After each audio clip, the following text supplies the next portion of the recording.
राधे राधे, जय श्री कृष्ण। आप सभी भक्तों को मार्गशीर्ष माह की अनंत शुभकामनाएं। भगवान श्री हरि विष्णु तथा माता लक्ष्मी की कृपा से उम्मीद है आप सभी भक्त स्वस्थ होंगे, मस्त होंगे। आप सभी की मंगल कामना के साथ चलिए आज की इस वीडियो की शुरुआत करते हैं। वीडियो की शुरुआत में हम आज का पंचांग देख लेते हैं। आज मार्गशीर्ष माह के शुक्ल पक्ष की पंचमी तिथि दोपहर 12:08 तक रहेगी। इस शुभ तिथि पर कई शुभ योग का निर्माण हो रहा है। इस दौरान कार्य की शुरुआत करने से सफलता प्राप्त होती है।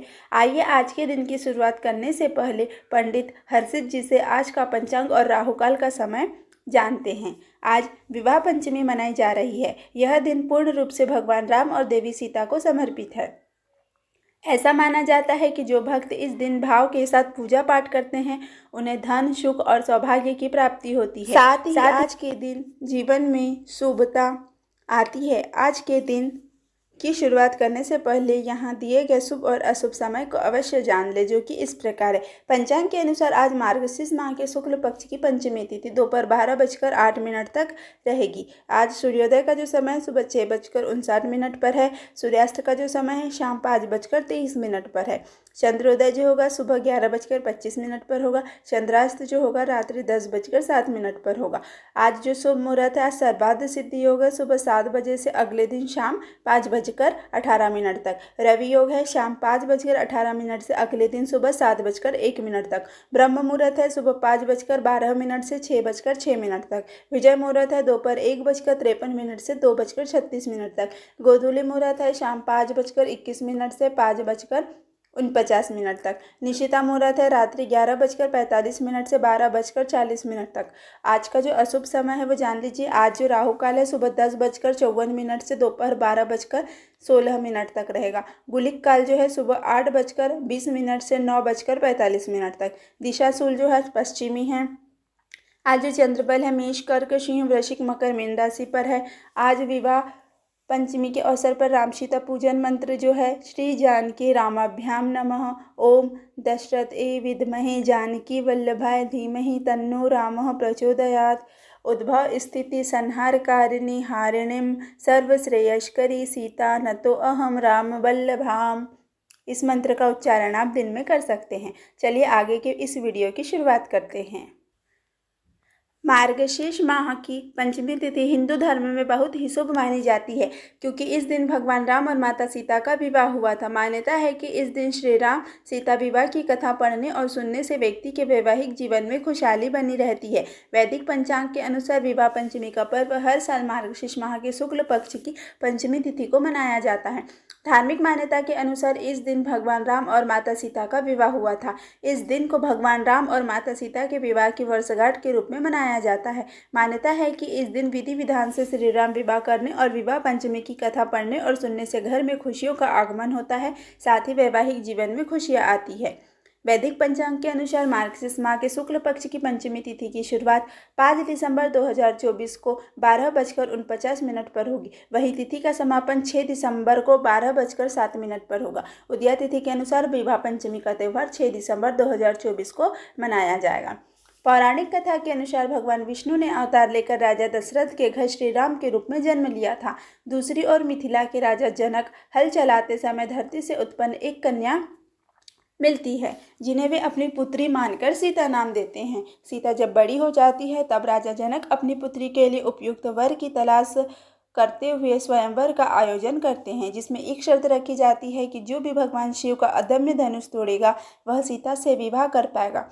इस अद्भुत धनुष को तोड़ना असंभव माना जाता था। स्वयंवर में अनेक राजकुमार आते हैं, लेकिन कोई भी धनुष को उठाने में सफल नहीं होता। तभी श्री राम, जो अपने गुरु वशिष्ठ के आदेश पर स्वयंवर में आए थे, धनुष के पास जाते हैं। शांतचित्त होकर वे धनुष पर प्रत्यांश चढ़ाते हैं। जैसे ही वे खींचते हैं धनुष 2 टुकड़ों में बढ़ जाता है। इस अद्भुत घटना से सभी चकित रह जाते हैं। फिर सीता श्री राम के निकट आई। सखियों के बीच में जानकी आई। तब एक सखी ने सीता से जयमाला पहनाने को कहा। उस समय उनके हाथ ऐसे सुशोभित हो रहे थे मानो डंडियों सहित 2 कमल चंद्रमाओं को देखते हुए जयमाला दे रहे हो। तब सीताजी ने श्री राम के गले में जयमाला पहना दी। यह दृश्य देखकर देवता फूल बरसाने लगे। नगर और आकाश में ढोल बाजे बजने लगे, जिसके बाद श्री राम और सीता का विवाह धूमधाम से संपन्न हुआ, जिसके बाद से ही हर साल मार्गशीर्ष माह के शुक्ल पक्ष की पंचमी तिथि को माता सीता और प्रभु श्री राम के विवाह की वर्षगांठ के रूप में मनाया जाता है। शास्त्रों के अनुसार विवाह पंचमी के दिन भगवान श्री राम और माता सीता का विवाह हुआ था। मान्यता है कि इस दिन कुछ उपायों को करने से वैवाहिक जीवन की सभी परेशानियां दूर हो जाती है।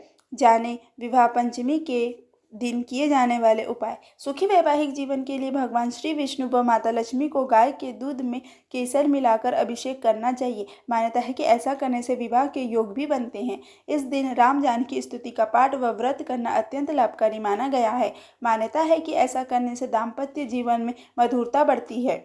विवाह पंचमी के दिन माता जानकी को सुहाग की सामग्री अर्पित करते इसे सुहागन स्त्रियों को दान करना चाहिए। मान्यता है कि ऐसा करने से विवाह संबंधी मनोकामना पूर्ण होती है, विवाह में आने वाली अड़चनें भी दूर होती है। विवाह पंचमी के दिन विधि विधान से राम सीता विवाह का आयोजन करना चाहिए। मान्यता है कि ऐसा करने से वैवाहिक जीवन में खुशहाली आती है। विवाह पंचमी के दिन क्या नहीं करना चाहिए। विवाह पंचमी के दिन जीवन साथी के साथ वाद विवाद से बचना चाहिए।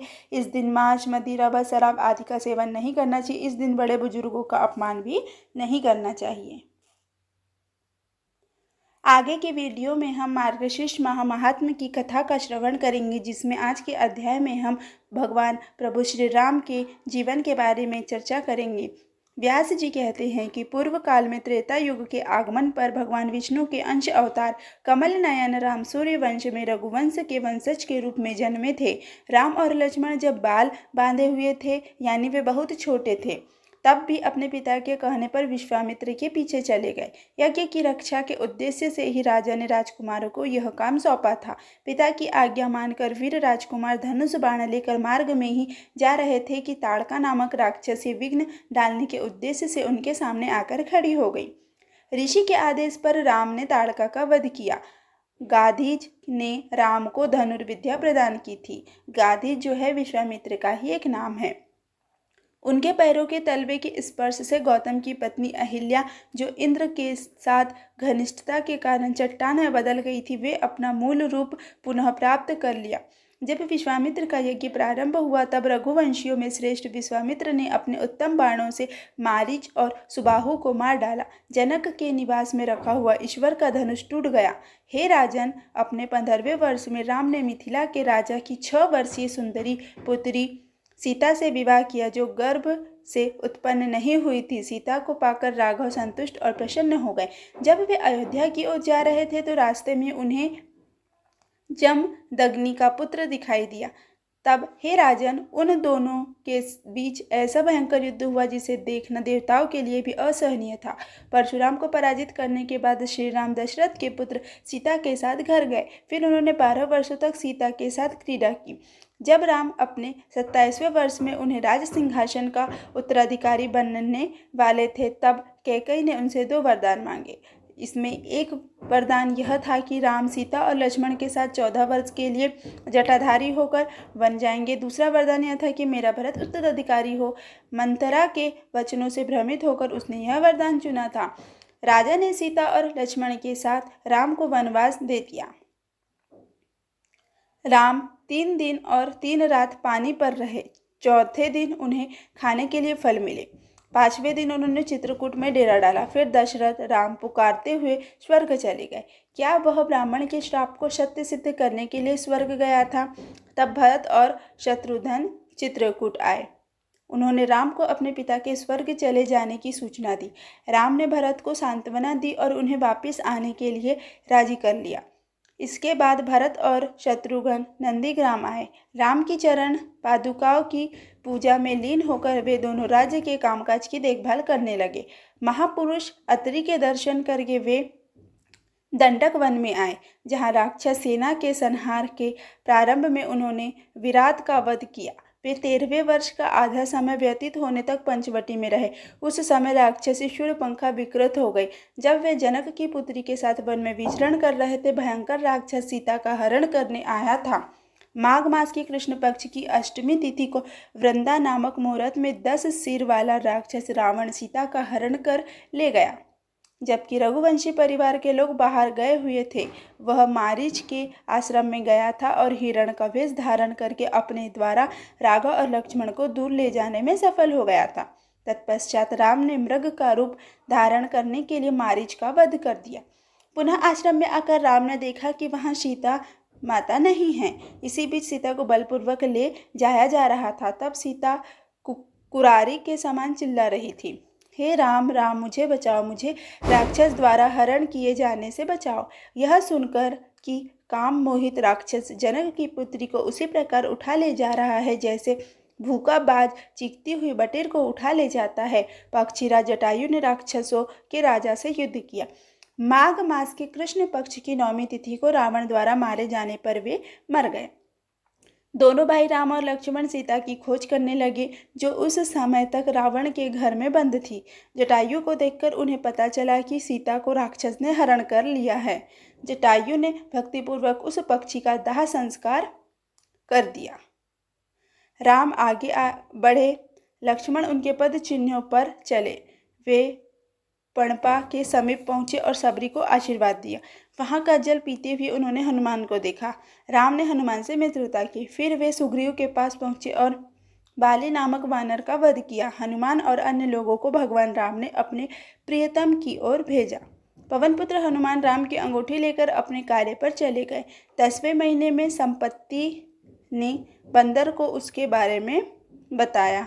उसके कहने पर हनुमान ने समुद्र को 100 योजन 12 किलोमीटर पार कर छलांग लगा दी। रात के समय हनुमान ने लंका नगरी में चारों ओर खोज की। उस रात के अंत में हनुमान को सीता के दर्शन हुए। 12वें दिन चंद्र पक्ष के हनुमान सिंह साप अशोक वृक्ष पर बैठे गए। उस रात उन्होंने जनक की पुत्री में विश्वास जगाने के लिए राम की कथा सुनाई। 13वें दिन उनका अक्षा आदि से युद्ध हुआ। 13वें दिन ब्रह्मा की चमत्कारी अस्त्र से इंद्रजीत ने वानर को बांध लिया। ब्रह्मा के चमत्कारी अस्त्र से बंधे होने पर भी पवनपुत्र ने राक्षस राज को कठोर और भयंकर वचन कहे। उसकी पूंछ की प्रज्वलित अग्नि से लंका जल उठी। पूर्णिमा के दिन ही वानर महेंद्र पर्वत पर लौटा। मार्गशीर्ष के प्रथम दिन प्रस्थान करके 5 दिन मार्ग में बिताकर वानर एक दिन में ही लौट आया और दिन के समय मधुवन मधु का उपवन को नष्ट कर दिया। 7वें दिन पहचानच ने सीता का शिखामणि सौंपना और सब हाल राम को बताना। सीता का रत्न दे दिया गया। उन्होंने राम को सारी बातें बता दी। उत्तरा फाल्गुनी नक्षत्र वाली अष्टमी तिथि को विजया नामक शुभ घड़ी में मध्याह्न में राम ने अपना अभियान आरंभ किया। मैं समुद्र पार करके भी राक्षसों के राजा का वध करूंगा। यह प्रतिज्ञा लेने के बाद राम ने दक्षिण की ओर प्रस्थान किया। दक्षिण की ओर बढ़ते समय सुग्रीव उनके साथ थे। 7 दिनों के भीतर सेना ने समुद्र तट पर डेरा डाल लिया। पौष मास के शुक्ल पक्ष के प्रथम दिन से लेकर तृतीया तक राम और उनकी सेना धैर्यपूर्वक समुद्र के किनारे प्रतीक्षा करती रही। चौथे दिन विभीषण राम के साथ हो गए। 5वें दिन समुद्र पार करने के उपाय के लिए परिषद की बैठक हुई। राम ने 4 दिन तक आमरण अनशन किया। समुद्र से वरदान प्राप्त करने के साथ ही उपाय समुद्र प्राप्त करने का निर्देश दिया। समुद्र पर पुल निर्माण का कार्य 10वें दिन शुरू हुआ और 13वें दिन पूरा हुआ। 14वें दिन राम ने अपनी सेना का पड़ाव सुवेल पर्वत पर डाला। पूर्णिमा से शुरू होकर कृष्ण पक्ष की द्वितीया तक सेना को समुद्र पार करने में 3 दिन लगे। समुद्र पार करने के बाद शुभ गुणों वाले राम ने वीर वानरों के साथ सीता को मुक्त कराने के लिए लंका नगरी को घेर लिया। सेना के डेरा डालने और तैनात करने में 8 दिन लगे, जो तीसरे दिन से शुरू होकर 10वें दिन तक चला। शुक और सारण 11वें दिन वहां पहुंचे। पौष मास के कृष्ण पक्ष की 12वीं तिथि को सेना का मूल्यांकन पूरा हुआ। प्रमुख वानरों की शक्ति और दुर्बलता के बारे में शार्दुल ने बताया। 13वें दिन से शुरू होकर अमावस्या तक रावण ने 3 दिनों के दौरान अपनी सेना का आकलन किया और उन्हें उचित प्रोत्साहन के साथ प्रोत्साहित भी किया। माघ महीने के शुक्ल पक्ष के पहले दिन अंगद एक दूत के रूप में गया। सीता को उनके पति का जादुई सिर दिखाया गया। माघ मास के शुक्ल पक्ष की द्वितीया से लेकर अष्टमी तक 7 दिनों तक राक्षसों और वानरों के बीच भयंकर युद्ध हुआ। माघ मास के शुक्ल पक्ष की 9वीं की रात्रि में इंद्रजीत ने युद्ध के दौरान राम और लक्ष्मण को नागपाश से जकड़ लिया। सभी प्रमुख वानर हताश और भ्रमित हो गए। पवन देव के सुझाव पर राघव ने गरुड़ का स्मरण किया।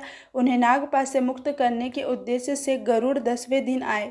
माघ मास के शुक्ल पक्ष के 11वें दिन को मिलाकर 2 दिनों के लिए अस्थायी युद्ध विराम हुआ तथा शत्रुता समाप्त हो गई। 12वें दिन अंजना के पुत्र हनुमान ने धूम्राक्ष का वध कर दिया। 13वें दिन युद्ध में अंकपन भी मारा गया। 10 सिर वाले राक्षस ने जादुई ढंग से निर्मित सीता को राम को दिखाकर सेना के सभी वानरों को भयभीत कर दिया। माघ मास के शुक्ल पक्ष की चतुर्दशी तिथि से लेकर कृष्ण पक्ष की चतुर्दशी तिथि तक तीनों दिनों तक लगातार युद्ध चलता रहा और प्रहस्त नील के हाथों मारा गया। माघ मास के कृष्ण पक्ष की द्वितीया से लेकर चतुर्थी तक तीनों दिन तक राम और लक्ष्मण के बीच भयंकर युद्ध हुआ और रावण को युद्ध भूमि से भागने पर मजबूर होना पड़ा। 5वें दिन से लेकर 8वें दिन तक रावण ने कुंभकर्ण को जगाने का प्रयास किया, जिसके कारण वह 4 दिनों तक लगातार खाता रहा। कुंभकर्ण 9वें दिन से लेकर 4 दिनों तक युद्ध भूमि में लड़ता रहा। जब वह बहुत से वानरों को खाने लगा तो अमावस्या के दिन युद्ध में राम ने उसे मार डाला और शोक का अंत हो गया। फाल्गुन माह के प्रथम दिन से लेकर चतुर्थ दिन तक 4 दिनों में नरांतक सहित 5 राक्षस मारे गए। अतिकाय 5वें दिन से शुरू होकर 7वें दिन तक चले 3 दिवसीय युद्ध में मारा गया। निकुंभ और कुंभ 2 घातक राक्षस 8वें दिन से शुरू होकर 12वें दिन तक चले 5 दिनों के युद्ध में मारे गए। मकराक्ष 4 दिनों में मारा गया। फाल्गुन माह के कृष्ण पक्ष में दूसरे दिन इंद्रजित को विजय प्राप्त हुई। तीसरे दिन से शुरू होकर 7वें दिन तक 5 दिनों के लिए अस्थायी युद्ध विराम हुआ। ऐसा इसलिए हुआ क्योंकि वहां हर कोई औषधीय जड़ी बूटियां लाने के काम में व्यस्त था। दुष्ट रावण ने 8वें दिन जादुई तरीके से निर्मित सीता को मार डाला। दुख से अभिभूत होकर राम ने सेना को युद्ध रोकने को कहा। तत्पश्चात 5 दिन तक अर्थात 13वें दिन तक चलने वाले युद्ध में लक्ष्मण ने सुविख्यात बलवान इंद्रजित को मार डाला। 14वें दिन युद्ध समाप्त हो गया, अतः 10 सिर वाले रावण को प्रारंभिक तैयारी का अवसर मिला। अमावस्या के दिन रावण युद्ध के लिए आया। चैत्र मास के शुक्ल पक्ष के प्रथम दिन से लेकर पंचमी तिथि तक 5 दिनों में रावण ने अपना युद्ध जारी रखा और राक्षसों का भारी संहार किया। चैत्र शुक्ल पक्ष की अष्टमी तक रथ घोड़े आदि का नाश होता रहा। चैत्र शुक्ल पक्ष की 9वीं तिथि को जब लक्ष्मण को शक्ति भाला लगी तब राम क्रोधित हो गए और उन्होंने लक्ष्मण को मार गिराया।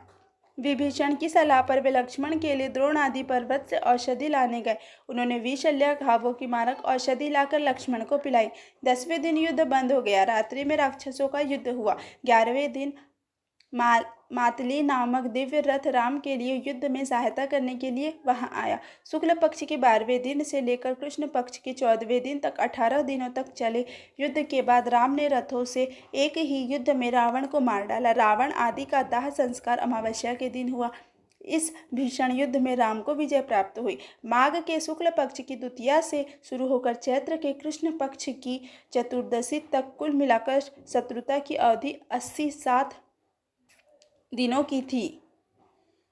बीच में 15 दिनों के लिए युद्ध विराम घोषित किया गया था। वास्तविक युद्ध 72 दिनों तक चला। वैशाख के पहले दिन राम युद्ध के मैदान में रहे। दूसरे दिन विभीषण को लंका का राजा घोषित किया गया।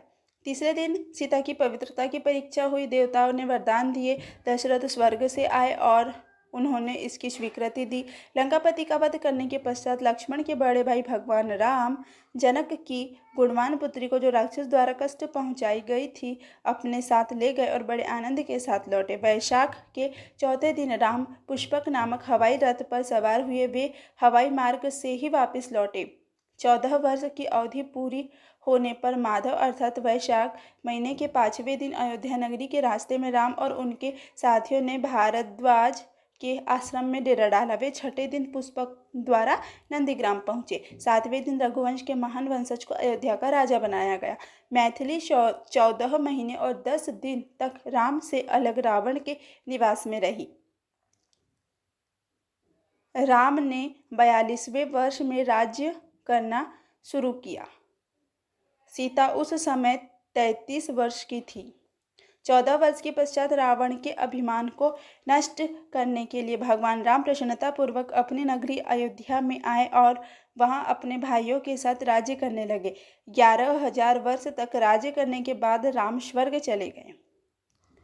राम के राज्य में प्रजा पूर्णतया प्रसन्न थी। लोग धन धान्य से युक्त थे तथा पुत्र पौत्रों से भी संपन्न थे। बादल मनचाही वर्षा करते थे, वनस्पति उत्तम गुणवत्ता की थी, गायें खूब दूध देती थी, वृक्षों पर निरंतर फल लगते थे। हे राजन, राम के राज्य में न तो कोई मानसिक पीड़ा थी और न ही कोई बीमारी। सभी स्त्रियां पतिव्रता थी। सभी पुरुष अपने माता पिता के प्रति समर्पित थे। ब्राह्मण सदैव वेदों के अध्ययन में लगे रहते थे। क्षत्रिय ब्राह्मणों की सेवा करते थे। वैसे जाति के लोग ब्राह्मणों और गायों के प्रति समर्पित रहते थे। वहाँ जातियों का मिश्रण नहीं था, कर्तव्यों का उल्लंघन नहीं था। वहाँ कोई बाज या दुखी महिला नहीं थी। किसी महिला के पास केवल एक बच्चा नहीं था या उसका बच्चा मर गया था। कोई विधवा नहीं थी। कोई पतिव्रता स्त्री कभी विलाप नहीं करती थी। कोई भी माता पिता, गुरुजनों और बड़ों का अनादर या अपमान नहीं करता था। कोई भी पुण्यात्मा व्यक्ति वृद्ध लोगों के वचनों का उल्लंघन नहीं करता था। कोई भी व्यक्ति किसी दूसरे की भूमि या संपत्ति का दुरुपयोग नहीं करता था। लोग अन्य पुरुषों की स्त्रियों के प्रति लालची नहीं थे। लोग निंदा करने पर उतारू नहीं थे। कोई दरिद्र या बीमार आदमी नहीं था। कोई चोर, जुआरी, शराबी या पापी नहीं था। कोई भी व्यक्ति सोने का चोर नहीं था। कोई भी ब्राह्मण का हत्यारा नहीं था। कोई भी गुरु के बिस्तर को अपवित्र नहीं करता था। कोई भी स्त्री का हत्यारा नहीं था। कोई भी बच्चों का हत्यारा नहीं था और कोई भी झूठ नहीं बोलता था। वहाँ कोई भी व्यक्ति जानबूझकर किसी दूसरे की आजीविका नहीं छीनता था। कोई शपथ तोड़ने वाला, कोई दुष्ट, कोई कृतघ्न दुष्ट और कोई गंदा व्यक्ति नहीं देखा गया था। वेदों के आचार्य ब्राह्मणों का सदैव तथा सर्वत्र सम्मान होता था। हे राजन, राम के प्रसिद्ध राज्य में कोई भी वैष्णव विरोधी या अपनी प्रतिज्ञा का पालन न करने वाला नहीं था। जब वे राज्य कर रहे थे तब उनके महापंडित ब्रह्मा जी के पुत्र वशिष्ठ अनेक स्थानों की तीर्थ यात्रा करके लौटे थे। ऋषियों के साथ तपस्या करने वाले उन महापुरुषों को उनके गुरु के रूप में सम्मानित किया गया। राम ने खड़े होकर अर्घ, पाद, मधुपर्क और अन्य पूजन सामग्री अर्पित करके उनका सम्मान किया। महर्षि वशिष्ठ ने राम का कुशल क्षेम पूछा। हे राम, क्या राज्य, घुड़सवार, हाथी, सेना, कोष बल्कि संपूर्ण देश आपके भाइयों तथा सेवकों में सर्वतोमुखी कल्याण है? ऋषि के इस प्रकार पूछने पर राम ने कहा, आपकी कृपा से मेरा सर्वांगीण कल्याण हो रहा है। तब राम ने महर्षि वशिष्ठ से उनका कल्याण पूछा। मुझे आशा है कि आप अपनी पत्नी और बेटों के साथ खुश हैं। उन्होंने ऋषि से पृथ्वी पर स्थित अपने द्वारा भ्रमण किए गए सभी तीर्थ स्थानों और पवित्र कुंडों के बारे में उन्हें सब कुछ बताया। तब कमल नेत्र वाले राम ने जिज्ञासु होकर उनसे तीर्थ स्थानों की महानता के बारे में पूछा और यह भी जानना चाहा कि उनमें से कौन सा तीर्थ स्थान सबसे श्रेष्ठ है।